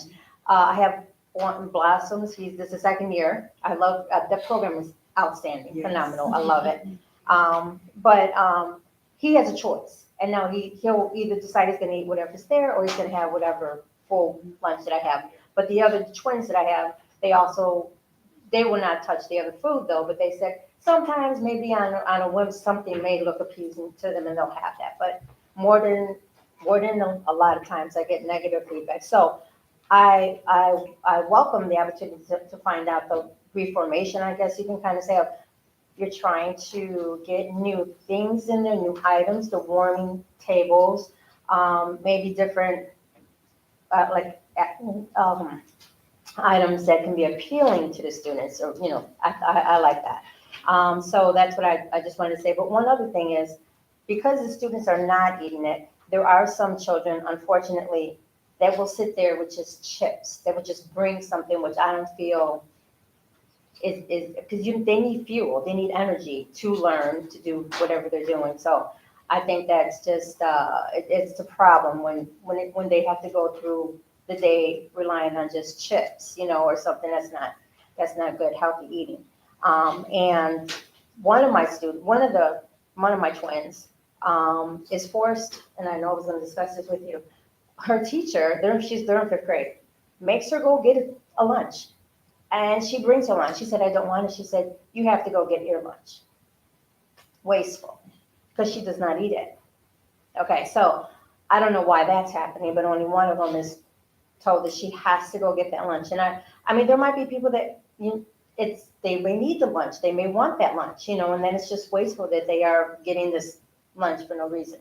So that was one, but thank you so much for letting me know about that. My second item that I wanted to talk about was the bus service, the kicker bus service. So I just wanted to know, was there anything else that like the board, the school is doing to streamline that process? Because it's not a really good process. I know it's a work in progress, but I just wanted to know if there was other options besides kicker that you guys were looking at as far as bus service. My concern is, right now I'm not working. So until I go back probably next month, I could be on a bus stop. When it gets cold, when it gets rainy, I'll have my husband go take them in the morning, but they come back on the bus. The morning part is the part that concerns me, because as it gets darker, as they're out there waiting, sometimes they may not, you have these kids on the bus stop longer than they need to be, and that makes them, I'm gonna say it's more vulnerable, because there are a lot of people that can watch your children and study them and see. We have a person now in our community that we found out at the end of our block, along the block, some older white gentleman was following this little girl on her bike, and he tried to snatch her off her bike. And there was a resident, an older woman, was going to church. She beat the horn and scared him off, but you know what I'm saying? There's people that are watching, and my concern is for them being on that bus stop longer than they have to. And I know with our route, the bus driver has to do Rickover. We gotta wait till he's done, picks up the monitor at Strasburg, and then comes pick up the kids. I think there should be a better process, or another option for another company. So that was my concern. Thank you. Okay? If the board could give. Yeah, if you want information. So Ms. McCaskill, Mm-hmm. two things. One, you've heard us talking about the food service and what we're trying to do, to really get the warming tables, get things Right. different. Your principal is here. Right. So she can She's- follow up in regards to your child not picking up a lunch that somebody else may want. I think part of it is that we are Picking up a 100% lunch. free to reduce lunch, so there's a sense that we want to make sure every child gets a lunch. Right, and I So- understand So that. we can deal with that. In terms of the bus service, Mhm.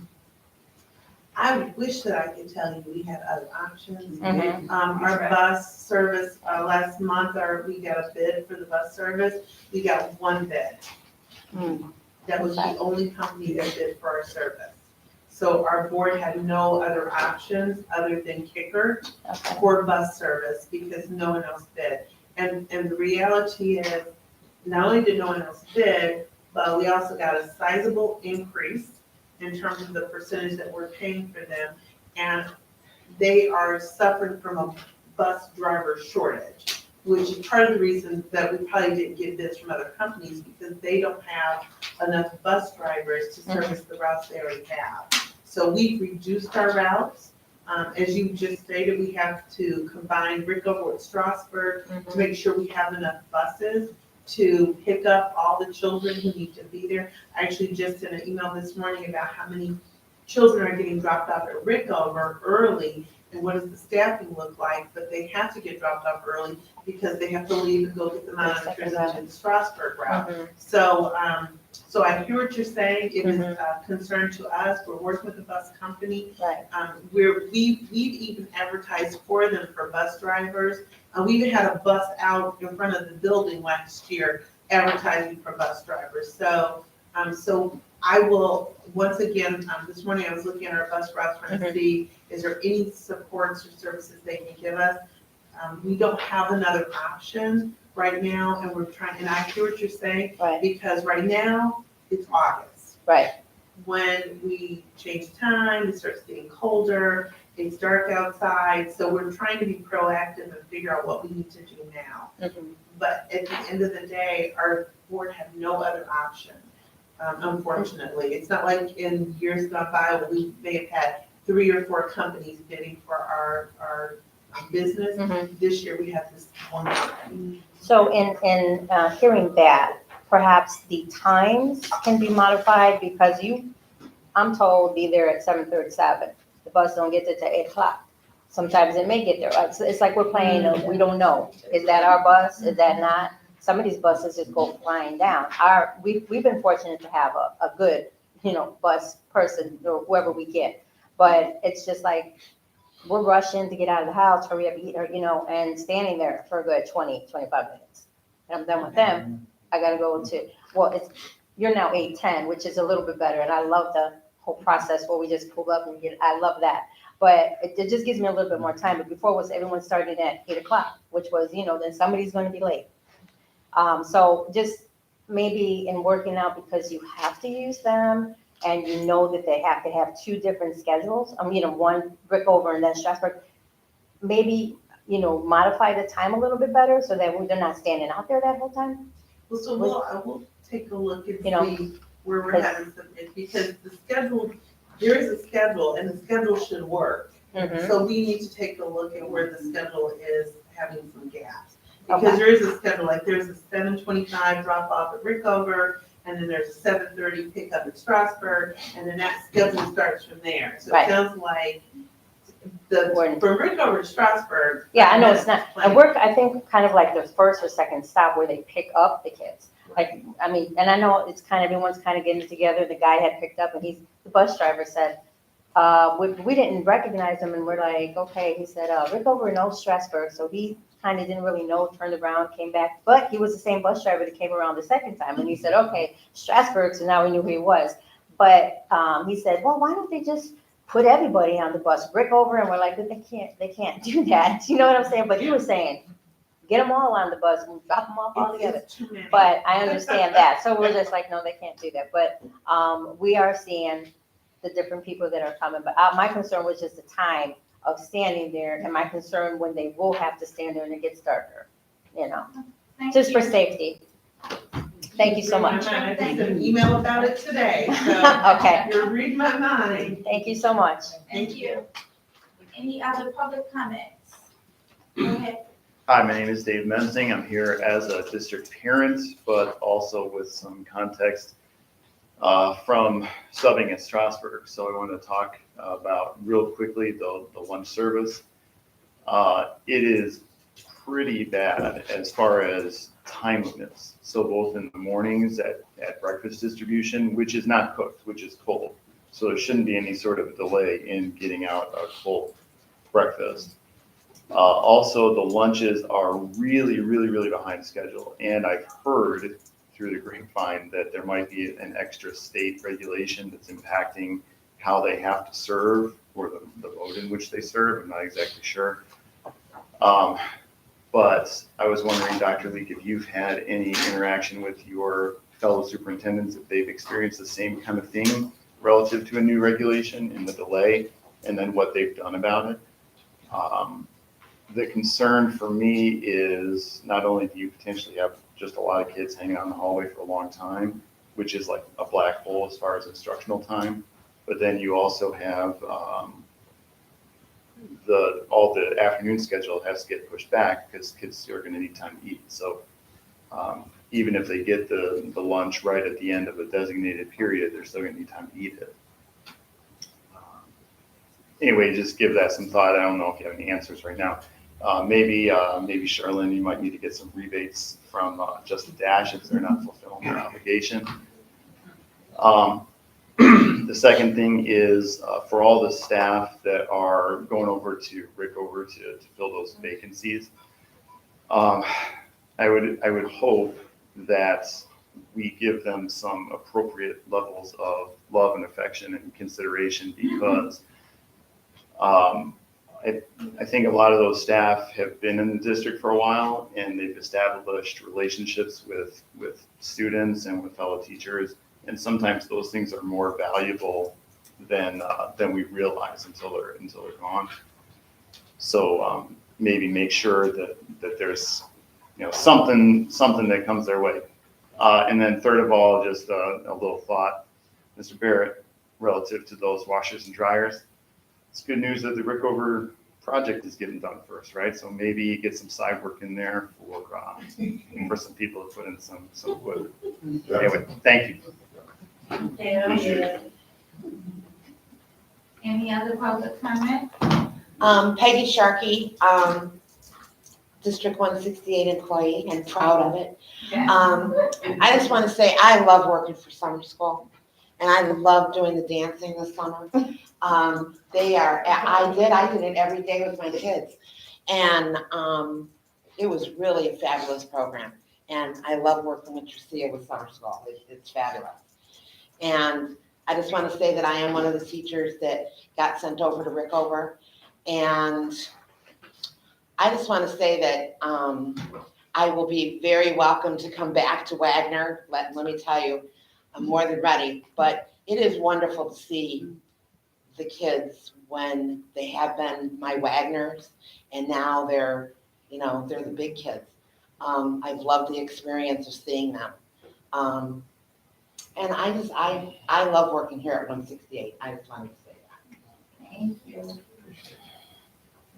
Any other public comments? I got one. Make sure the public is I clear. did, I waited. You know, the public comment. Mr. Pierre. I waited, I'm looking at you, I'm looking Okay, at come on, what you got, Mr. Pierre? Board members, I went over to Rickover, what was that, Tuesday morning? And, Thursday. morning, they're back to school back.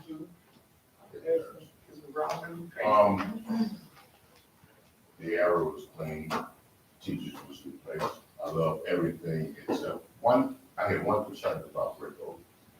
And that was, and I asked Dr. Lee, and she knows it. I didn't see not one male security guard over at Rickover. And I know we coming from a security firm that had some males from last year, and my concern is with the, and I'm wrong with you females, but I don't want to put you in a situation where, a security guard has to break up two boys from fighting, and that's not gonna look good at all.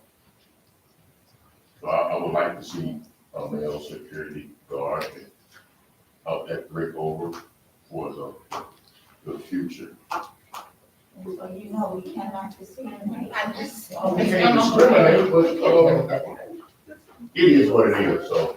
I understand that. So, okay, so I can just say we discriminate against that, but then females up there.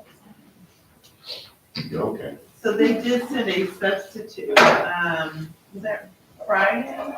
They sent a substitute on Friday who was a male.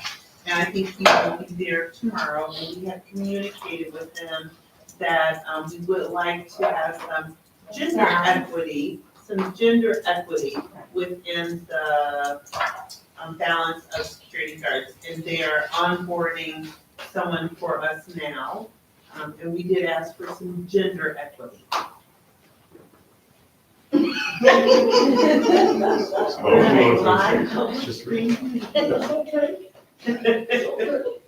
Davenport? So, that was on one of my lists, the security, because before, if something was going on, we got texts and messages about what they were doing wrong, but I haven't received anything about this group here.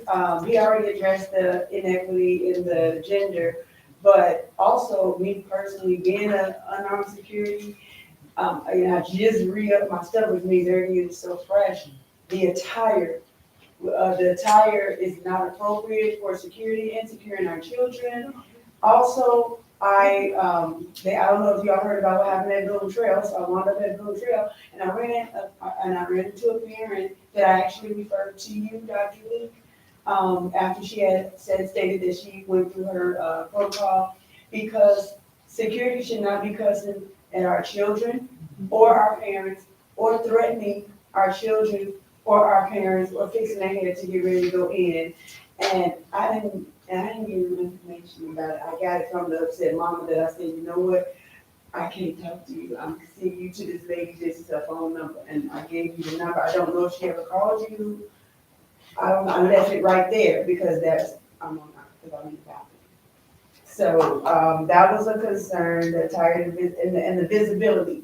And I'm referring to visibility is now, we now have 5. We didn't have 5 before. We don't have time. It's 5 out of, how many we have now? We, we're to group 4. And I thought I saw 5, so it's not 5, I didn't see 5, I saw 4. Oh, you sure? We have 4. We have 4. So, my question is, after, I know, after school, where are they? Where's Officer Don? Where's our security? Especially when we know that we have situations that may or may not be occurring, or there's been warnings or something that may or may not be occurring. And from my understanding, they were the last on the scene today. And so I'm like wondering where were they, why don't we have security outside? Or Officer Dunn, I haven't seen him this year either, I don't know if he's still with him or not. But I haven't seen any of that, so I was just really curious because people can get seriously hurt and injured. So, I'll start with Officer Dunn. I've been communicating with Chief White, since, the end of July in regards to Officer Dunn, as our school resource officer. And he is slated to come back. It's just that the village was not able to give him back to us when we opened school. So he is still our resource officer. We just gotta get him back in. In terms of the security, today we are in the process of the investigation, meaning that there are statements, videos, et cetera, that we have to pull. In regards to the one security officer that we had an issue with, that security guard was dealt with immediately, and which is why we're in the process of onboarding someone new. Any other questions or comments from the board?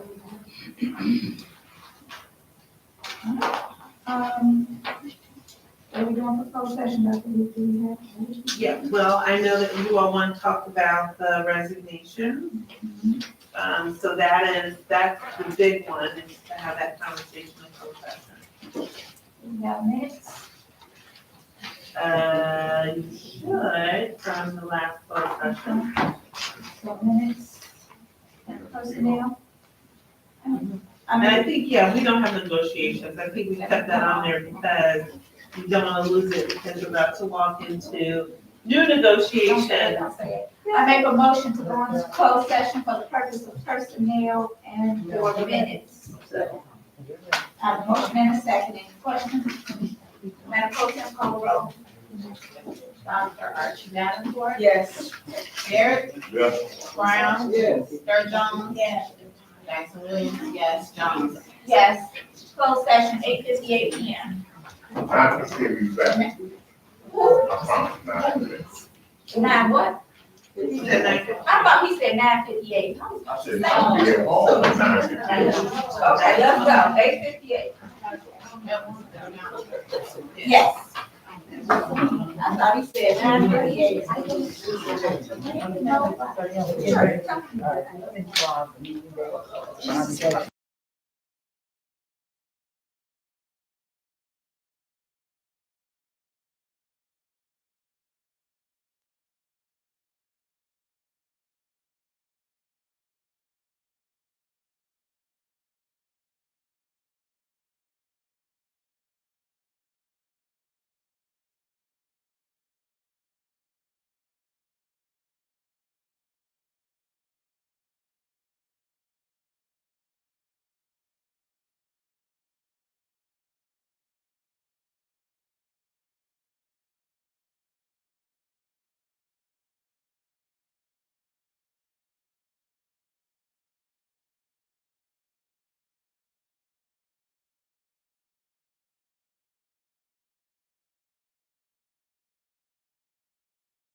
Session with action to be taken.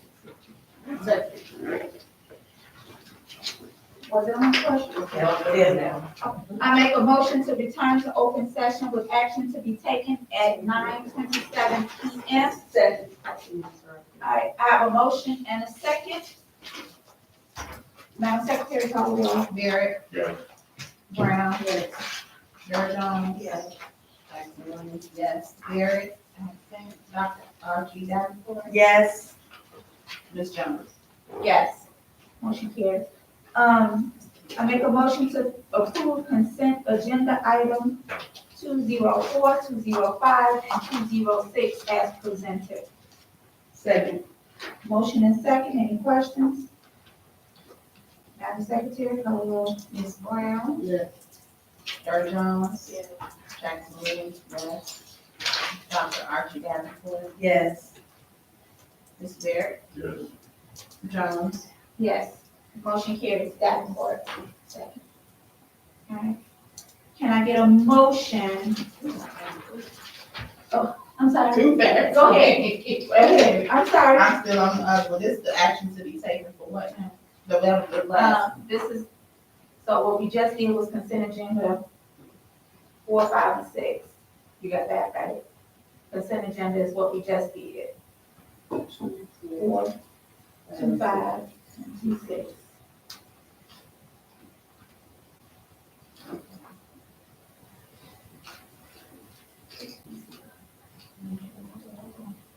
I'm sorry, tell me slow down. Tell me slow down. President Jones, if you want to make it simpler for your secretary pro tem, you I'm can, just gonna do one and put them all in there. but I was gonna say, you can say, not accept resignation of teachers as presented, Presented on the screen. and it's on the screen, so all the names are there, and then this becomes on the public side. Right That's now, what we're doing right now, right? Yeah. right, that's what I'm saying, so if you wanna make it a little easier, then you can do that, and then we move it to the public side. Right now, it's on the executive and administrative side.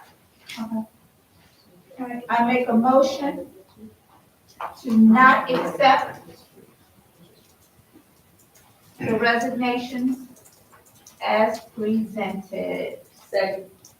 I have a motion and a second. Any questions? Hearing none, Madam Pro Tem, call the roll. George Jones. Yes. Jackson Williams, yes. Dr. Archie Davenport. Wait, what, I'm sorry, To not accept.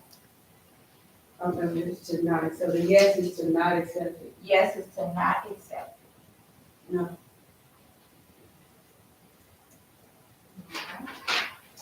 Barrett. No. Brown. No. Ms. Jones. Yes. So you have a tie, and in this case, Yep. if the motion does not pass, so we just let them go. Can we bring it back? I'll have to ask the attorney. So yeah, this time you just have said you can resign on our kids the day before. I make a motion to adjourn at 9:30 PM. Second. Yes. Motion and a second. Questions? No. Madam Pro Tem? Call the roll. Jackson Williams, yes. Yes. Okay. Barrett. Yes. Brown. Yes. George Jones. Yes. Ms. Jones. Yes. Stand adjourned. Now we going to the thing on eight, right? Atlanta, to the conference. I am going to the conference that the board requested me to go to. Appreciate you. Okay. Did everybody sign? Yeah. Dr. Lee? Thank you very much. Good night, good night. Good night. Good night.